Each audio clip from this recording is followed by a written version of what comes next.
hoje. Evangelho de São Lucas, capítulo 24, versículos de 13 a 35. O Senhor esteja convosco, Ele está no meio de nós. Proclamação do Evangelho de Jesus Cristo segundo Lucas.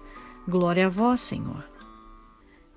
Neste mesmo dia, 2 discípulos caminhavam para uma aldeia chamada Emaús, distante de Jerusalém, 60 estádios. Iam falando um com o outro de tudo o que se tinha passado. Enquanto iam conversando e discorrendo entre si, o mesmo Jesus aproximou-se deles e caminhava com eles. Mas os olhos estavam-lhes como que vendados e não o reconheceram. Perguntou-lhes então: de que estáis falando pelo caminho e por que estáis tristes? Um deles, chamado Cleofas, respondeu-lhe: és tu acaso o único forasteiro em Jerusalém que não sabe o que nela aconteceu estes dias? Perguntou-lhes ele: que foi? Disseram: a respeito de Jesus de Nazaré, era um profeta poderoso em obras e palavras diante de Deus e de todo o povo. Os nossos sumos sacerdotes e os nossos magistrados o entregaram para ser condenado à morte e o crucificaram. Nós esperávamos que fosse ele quem haveria de restaurar Israel. E agora, além de tudo isso, é hoje o terceiro dia que estas coisas sucederam. É verdade que algumas mulheres dentre nós nos alarmaram.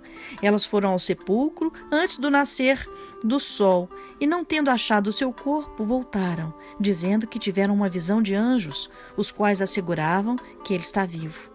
Alguns dos nossos foram ao sepulcro e acharam-no assim como as mulheres tinham dito, mas a ele mesmo não viram. Jesus lhes disse: ó, gente sem inteligência, como sois tardos de coração para crerdes em tudo o que anunciaram os profetas? Porventura não era necessário que Cristo sofresse essas coisas e assim entrasse na sua glória? E começando por Moisés, percorrendo todos os profetas, explicava-lhes o que dele se achava dito em todas as Escrituras. Aproximaram-se da aldeia para onde iam, e ele fez como se quisesse passar adiante. Mas eles forçaram-no a parar. Fica conosco, já é tarde, já declina o dia. Então entrou com eles.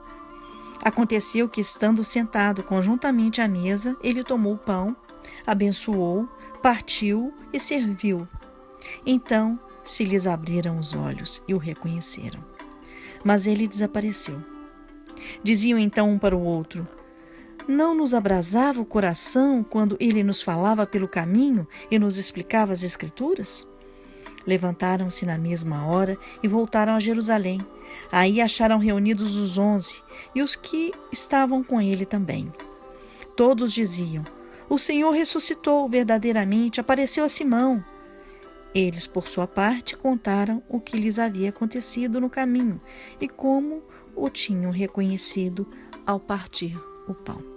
Palavra da salvação, glória a vós, Senhor. Bem, nesta passagem de Emaús, nós podemos ver claramente os processos que Jesus usou com frequência ao realizar sua missão. Os discípulos não reconheceriam Jesus na fração do pão se não fossem seus seguidores. O que vale para nós? Quando mergulhamos na vida de Cristo, podemos reconhecê-lo nos detalhes da nossa vida. O impacto daquela realidade, da morte de Jesus, os fez perder a esperança de liberdade e paz. Então Jesus precisou trazer a luz das Escrituras ali, caminhando com eles, para que pudessem enxergar a perspectiva da vida e da verdade que ele trazia a partir dos profetas. Quando pediram para Jesus ficar, mesmo não o reconhecendo, eles, na verdade, estavam aprofundando, agindo na vida de Jesus e Jesus na vida deles.